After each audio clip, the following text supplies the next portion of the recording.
நெல்லையில் பொருணை அருங்காட்சியகத்தை பொதுமக்கள் ஆர்வத்துடன் பார்த்து மகிழ்ந்தனர். சிவகளை, ஆதிச்சநல்லூர், கொக்கை, துலுக்கர்பட்டி ஆகிய இடங்களில் கிடைத்த தொல்லியல் பொருட்களை காட்சிப்படுத்த நெல்லையை அடுத்த ரெட்டியார்பட்டியில் பொருணை அருங்காட்சியகம் அமைக்கப்பட்டது.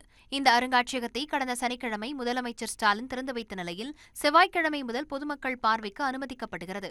பல்வேறு பகுதிகளிலிருந்து வந்த மக்கள் பொருணை அருங்காட்சியகத்தில் பண்டைய தமிழர்களின் வாழ்வியலை ஆர்வத்துடன் கண்டு மகிழ்ந்தனர். அனைத்து மாணவர்கள், கல்லூரி மாணவர்கள், பள்ளி மாணவர்கள், பொதுமக்கள், ஏன் தமிழினம் அனைவரும் வந்து பார்க்க வேண்டிய வகையில் மிகவும் அருமையாக இருக்கின்றது. அது கொற்கை, ஆதிச்சநல்லூர், சிவகலை, அதில் உள்ள மட்பாண்டங்கள், அப்புறம் எழுத்துக்கள், ரோமாபுரி நாகரிகம் இதுவும் இணைஞ்சு போகுது.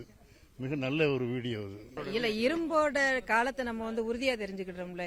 இவ்வளவு நாள் இவ்வளவு கரெக்டா நமக்கு தெரியாம இருந்தது. இந்த வீடியோ மூலமா தான் நம்ம இரும்போட காலத்தை ரொம்ப கரெக்டா தெரிஞ்சுக்கிட்டோம்.